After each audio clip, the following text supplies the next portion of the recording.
Complicaciones.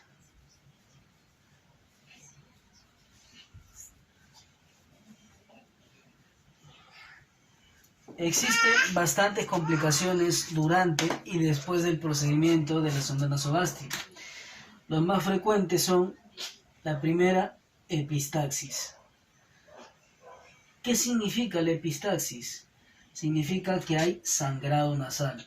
Y es normal porque la sonda nasogástrica, al ingresar por una de las fosas nasales, pues recordemos que esta zona está altamente vascularizada. Y hay personas que incluso tienen los vasos sanguíneos como que muy débiles, frecuentemente ellos sangran, imagínate, al previo tacto, ¡juá!, empiezan a sangrar.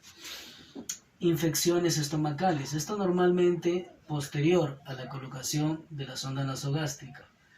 Infecciones estomacales. Después tenemos lo que es asfixia.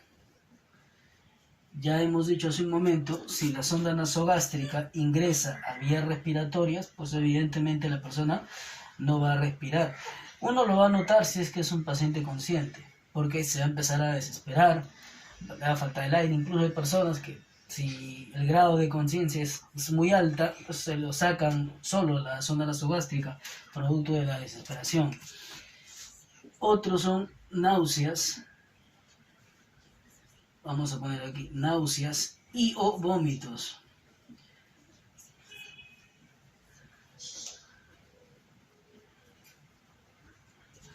Náuseas y o vómitos. Bien, ahora sí vamos a pasar al procedimiento y a los materiales como tal. Ahora sí vamos a hablar de los materiales que se van a requerir. Toalla o campo estéril. ¿Por qué pongo los dos? Porque en algunas ocasiones hay personal que utiliza solamente una toalla que le pone en el pecho del paciente. La gran mayoría de veces se utiliza un campo estéril. Y claro está, porque esta zona tiene que estar estéril por el tema de la sonda nasogástrica. Pero en raras ocasiones le ponen toalla, por eso lo menciono. Lo más usado es que se requiera un campo estéril en esta zona. Guantes estériles, de acuerdo a la talla del que va a ser el procedimiento. Hay que recordar también que este procedimiento, como la gran mayoría de procedimientos estériles, van a requerir de un asistente, que en este caso el personal de enfermería, el licenciado de enfermería o licenciada va a ser el que realice el procedimiento, y el personal de enfermería técnica va a ser quien sea el asistente del procedimiento. Vamos a requerir la sonda nasogástrica de acuerdo al calibre del paciente que se va a tratar, un vaso con agua y sorbete, esparadrapo, riñonera, esto es por si el paciente vomita. En algunos casos he visto que traen un balde, porque claro, el paciente en una riñonera vomitar, si bien es cierto, hay riñoneras grandes, pero a veces vomita demasiado y hay algunos he visto que utilizan un balde, pero normalmente traen una riñonera grande, por si el paciente vomita. Lidocaína, que es lo más utilizado, en este caso es un anestésico en gel para realizar el procedimiento.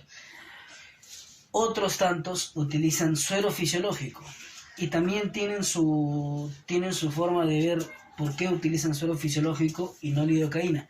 Básicamente dicen que si utilizan lidocaína, pues vas a anestesiar al paciente y de esa forma no verías si es que estamos yendo a otro lado o estamos creando una vía falsa. ¿Producto de qué? Porque está anestesiado. Entonces, algunos solamente creen lubricar y por eso utilizan el suero fisiológico.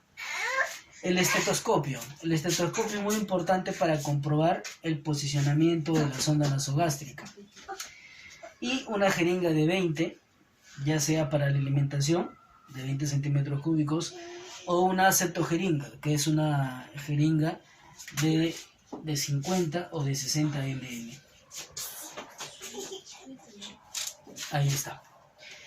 Ahora vamos con el procedimiento. Número 1, hay que recordar que todo procedimiento inicia con 3 pasos y culmina con 2. Esos 3 pasos iniciales son saludar al paciente, explicar el procedimiento y colocar el biombo si fuera necesario.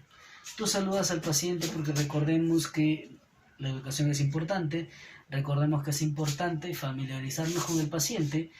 Segundo, nosotros le explicamos el procedimiento porque ayuda en 2 cosas. a disminuir el miedo al procedimiento en el paciente si tú se lo explicas. Y número 2, ayuda bastante porque hace que el paciente colabore con nosotros. Y por último, nosotros colocamos el biombo porque siempre hay que respetar la privacidad del paciente. En el caso de que fuera una unidad personal, es decir, lo único que tenemos que hacer es cerrar su puerta de la habitación. Cuando es un pabellón o cuando es una unidad donde comparten 2 o más pacientes, siempre habrá que colocar lo que es el biombo. Después, lo que nosotros vamos a hacer es colocar al paciente en posición. Recuerden que la posición es semi-Fowler. Para colocar la sonda nasogástrica, la posición es semi-Fowler. Después, lo que se va a hacer es colocar la toalla o el campo estéril al paciente. Una vez que hemos hecho eso, vamos a retirar la sonda, vamos a presentar la sonda al personal que va a colocar la sonda nasogástrica, a la redundancia, y ese personal lo que va a hacer va a hacer la medición. ¿Cómo va a ser la medición? Lo que va a hacer es que va a medir desde la punta de la nariz hasta el lóbulo inferior de la oreja. Recuerden, la oreja tiene lóbulo superior y lóbulo inferior. Desde la punta de la nariz hasta el lóbulo inferior va a hacer una medición. Esto lo debe hacer sin tocar, sin chocar. Ahorita lo estoy haciendo como para que se note de buena referencia. Pero esto ya lo va a hacer sin chocar la sonda nasogástrica al paciente. Recordemos que esto está estéril. Ahora, esta medición se realiza desde la punta de la nariz hasta el lóbulo inferior de la oreja. ¿Correcto?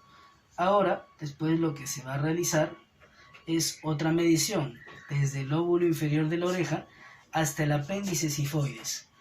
El apéndice sifoides básicamente es la punta del esternón. Aquí nosotros tenemos el hueso que se llama esternón, que es como una corbatita que termina en una punta y está exactamente aquí, ubicado aquí. Si tú retraes tu cuerpo hacia atrás, vamos a notar que aquí hay una punta. Eso es el apéndice o la apófisis sifoides. Entonces, hasta ahí va a ser la medición.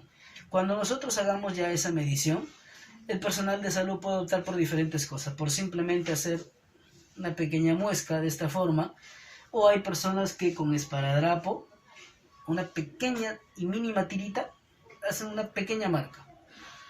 Con eso hacen una pequeñísima marca, muy pequeñita, que sirva como referencia que hasta esa zona se va a introducir la sonda nasogástrica.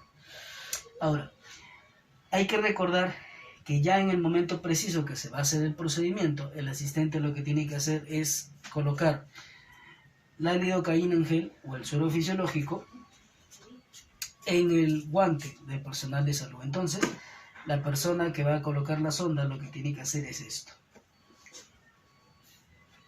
Tiene que lubricar los primeros 10 centímetros de la sonda nasogástrica, aproximadamente todo esto, lubricar los primeros 10 centímetros y va a introducir la sonda nasogástrica. Ahora, hay que recordar que el vaso con agua lo tiene que dar el asistente y se le tiene que explicar al paciente que ese vaso con agua lo va a pasar cuando el personal de salud le dé la orden. Es decir, no es que le pone la sonda y ya lo tiene que pasar, no. A la orden del personal de salud va a pasar. Normalmente cuando ha ingresado la sonda, básicamente los primeros 5 centímetros, ya se le pide que esté listo y que pase el agüita. ¿Para qué? Recordemos, para que el epiglotis se cierre y la sonda nasogástrica vaya directamente hacia las vías digestivas. Antes de colocar ya la sonda, una vez lubricada y una vez que le hemos dado el vaso con agua al paciente, lo que tenemos que hacer es que con el codo vamos a hiperextender el cuello del paciente. Se va a hiperextender, esto se va a levantar. Ahorita voy a hacer la imagen corregida de cómo se vería. Miren cómo está la imagen ahorita. Miren cómo está la imagen ahorita de las vías digestivas, y ahorita voy a hacer cómo va a quedar la imagen corregida cuando nosotros hiperextendemos el cuello. Ahora que ya hemos hiperextendido el cuello, miren cómo se rectifica todo esto y va a ser mucho más fácil la introducción de la sonda nasogástrica. Con un dedo levantamos un poquito la fosa nasal por donde vamos a ingresar y empezamos. Aquí la técnica uno lo va a tener enrollado en la sonda nasogástrica de esta forma y nosotros vamos a introducir de esta forma, ¿no? Elevamos la fosa nasal y vamos a introducir hasta la marca que nosotros hayamos tenido. En este caso particular, como podemos ver, se va a introducir la sonda de esta forma y vamos a introducir la sonda nasogástrica hasta terminar, ¿correcto? Una vez que nosotros hayamos ingresado la sonda nasogástrica, nosotros vamos a notar que cuando la sonda nasogástrica está a nivel de orofaringe, como va a tocar la lengua, la persona va a sentir arcadas, va a sentir ganas de vomitar. Algunos profesionales lo que hacen aquí es que cuando la sonda nasogástrica está a la altura de la orofaringe, piden al paciente que baje la cabeza. Ahorita el paciente está en hiperextensión. Muchos pacientes, mucho personal de salud lo que hacen es que cuando está a la altura del orofaringe, y se nota porque el paciente siente la náusea, lo que hacen es bajan la cabecita y lo que hacen es cierran por completo, ya para que no haya ninguna duda, cierran por completo la epiglotis y hacen pasar toda la sonda nasogástrica. Es decir, de esta forma, está con el cuello hiperextendido, ingresan la sonda nasogástrica, cuando hay una arcada, bajan la cabecita y siguen ingresando la sonda nasogástrica. Esto es una de las tantas formas que tienen los profesionales de ingresar la sonda. Otros tantos simplemente ingresan de corrido, ingresan la sonda y siguen hasta llegar al estómago. Es normal que el paciente tenga náuseas. Lo que debemos hacer es que cuando tiene náuseas, pedirle que trague saliva o darle agüita y seguir pasando la sonda sin demora. Aprovechar y seguir pasando la sonda. Mientras nosotros no veamos que el paciente está cianótico, mientras nosotros no veamos que al paciente le falta aire, porque una cosa es que le falte el aire y otra cosa es que tenga náuseas, que es algo muy esperable, todo bien. Nosotros vamos a seguir introduciendo la sonda. Una vez que la sonda ya se encuentre totalmente adentro, lo que nosotros vamos a hacer es comprobar que la sonda no esté en vías respiratorias. ¿Qué hacemos? Introducimos el extremo. Esto es una sonda de aspiración, no es una sonda nasogástrica, pero introducimos la parte de color de la sonda nasogástrica dentro del vaso con agua. Si nosotros vemos burbujas, quiere decir que estamos en vías respiratorias. Nosotros vamos a retirar de forma inmediata la sonda nasogástrica. Ojo, en un paciente inconsciente como que es un poco más difícil, porque el paciente inconsciente no te dice, no se desespera. Pero nosotros podríamos notar en un paciente inconsciente que estamos en vías respiratorias porque se va a empezar a poner cianótico. Si está monitoreado, porque su saturación de oxígeno va a empezar a bajar, porque se va a poner con cianosis, se va a poner morada, las uñitas, los deditos. Entonces hay que tener en cuenta bastante eso. Una forma de comprobar que la sonda esté en el estómago es, por ejemplo, agarrar la jeringa, en este caso que vemos aquí la jeringa, y pues intentar aspirar, conectar la jeringa al embudo de la sonda nasogástrica e intentar aspirar contenido gástrico. ¿Por qué les digo intentar aspirar contenido gástrico? Pasa que a veces la sonda nasogástrica sí está en vías digestivas, pero está aquí, miren, quiero que me entiendan. Está aquí, en esta parte, y el estómago es todo esto y la sonda está aquí. Más o menos los jugos gástricos nosotros lo vamos a tener abarcando esta zona. Como veremos, si bien es cierto la sonda nasogástrica está en vías digestivas, ¿qué va a pasar si yo aspiro? Pues no voy a aspirar nada porque la sonda no ha llegado ahí. Entonces, cuando yo coloco la jeringa de 20 y aspiro y no hay nada, o sea, no hay ningún contenido gástrico, pero yo a la vez no he visto burbujas, ni veo en el paciente que haya signos de que la sonda está en vías respiratorias, lo que yo hago simplemente es introducir un poquito más la sonda. ¿Correcto? De esa manera, si te das cuenta, ahora la sonda nasogástrica ya está un poquito más profunda y ahora sí yo aspiro y es muy probable ahora sí que yo extraiga contenido gástrico. Pasa muchas veces que hay poco contenido gástrico y también no sale contenido gástrico. Entonces, otra forma de comprobar que la sonda sí está en el estómago es la utilización del estetoscopio. ¿Qué vamos a hacer con el estetoscopio y la jeringa? Bueno, tenemos la sonda nasogástrica, que es esta parte que sobresale, esta parte está dentro del estómago, y lo que hacemos es que conectamos nuevamente una jeringa, pero vamos a inyectar 10 centímetros cúbicos de aire. Vamos a cargar 10 centímetros cúbicos de aire y vamos a tenerlo conectada con el embudo de la sonda. Ahora nos vamos a poner el estetoscopio y vamos a ponerlo en el epigastrio, que es donde se ubica el estómago. Lo vamos a poner el estetoscopio aquí. Entonces lo que nosotros vamos a hacer es vamos a poner el diafragma en el epigastrio. Y aquí, como les dije, esto lo vamos a poner en el epigastrio del paciente. Y aquí, como les dije, lo que hacemos es conectamos una jeringa e inyectamos 10 centímetros cúbicos de aire. Inyectamos, plum. Si es que la sonda está en el estómago, cuando yo ausculte en el estómago con el estetoscopio, se va a escuchar un burbujeo. Ese sonido como que de aire que acaba de ingresar al estómago se denomina borboteo. Pero eso solo va a pasar si es que la sonda efectivamente está en el estómago. Con eso y con todos los signos anteriores que he mencionado, que no hay signo ni ninguna señal que nos muestre que la sonda está en vías respiratorias, vamos a dar por validado que la sonda nasogástrica sí está en vías digestivas, porque no vemos cianosis, no vemos asfixia, vemos al paciente muy tranquilo y vamos a dar por validado que está en vías respiratorias. Claro está, si estamos frente a un paciente inconsciente, si queremos asegurarnos, podemos sacar una plaquita, que ya hemos visto que la sonda nasogástrica nos ayuda. ¿Por qué? Porque tiene una línea radiopaca. ¿Se acuerdan que hemos hablado de eso? Bueno, eso nos va a ayudar bastante. Ahora, una vez que ya ingresó toda la sonda nasogástrica, ya hemos comprobado que está en vías digestivas, inmediatamente lo que hacemos es acodamos, clampamos, hacemos esto, miren aquí.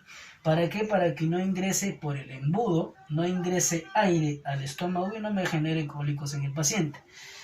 Lo que hacemos ahora es fijarlo. Vamos a tener, recuerden que estaba conectada la jeringa, vamos a dejar la jeringa ahí para que no haya ningún problema y vamos a fijar, vamos a poner una primera tira de esparadrapo sobre la nariz del paciente. Ahora la segunda tira de esparadrapo va a ser un pantaloncito. Vamos a tener una tira, vamos a romperla casi en su totalidad. Casi cuando estemos terminando de romperla vamos a dejar ahí. Así va a aparecer un pantaloncito. Y vamos a colocarla aquí para fijar. Vamos a dar una vuelta, otra vuelta. Y encima, como una tercera tira, vamos a fijar todo lo anterior. Ahora, por el embudo es que nosotros vamos a introducir ya sea la comida licuada o la fórmula o los medicamentos que se le da al paciente. Una vez que nosotros hemos terminado la administración de todo eso, vamos a clampar la sonda y vamos a introducirla por el embudo. Y esto debe quedar de esta forma. Esto nosotros, la sonda recuerden que está así por dentro, podríamos colocarlo detrás de la oreja del paciente, así de esta forma, y nosotros de forma paralela colocarle una tira de esparadrapo en la mejilla del paciente. Otros profesionales lo que hacen es que fijan la sonda nasogástrica en la clavícula del paciente. La sonda nasogástrica tiene distintos días de duración, de acuerdo al material. Si es de silicona, si es de polietileno, si es de poliuretano. Normalmente pueden durar de 7 a 14 días, normalmente dura 7 días, pero tenemos de otros materiales como la silicona que duran meses, incluso 2 a 3 meses. Entonces, las más comunes son las de poliuretano, que normalmente en 7 días se retiran. Hay algunos incluso que lo retiran en 5. Es importante saber que después de haber dado la alimentación o administrado medicamentos, siempre hay que administrar agua o una infusión, que es mucho mejor.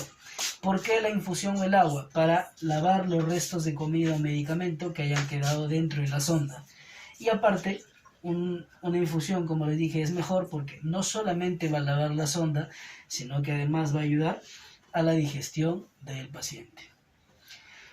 Una vez pasados los días en que se tiene que retirar la sonda nasogástrica, lo único que se necesita, ya no se necesita asistente, lo único que nosotros debemos saber es que vamos a necesitar gasas para retirar la sonda nasogástrica y guantes limpios, ya no guantes estériles. Los guantes estériles era porque vamos a introducir, pero ahora ya no vamos a introducir nada, sino vamos a sacar. O sea, no vamos a tener contacto nosotros con parte interna del paciente.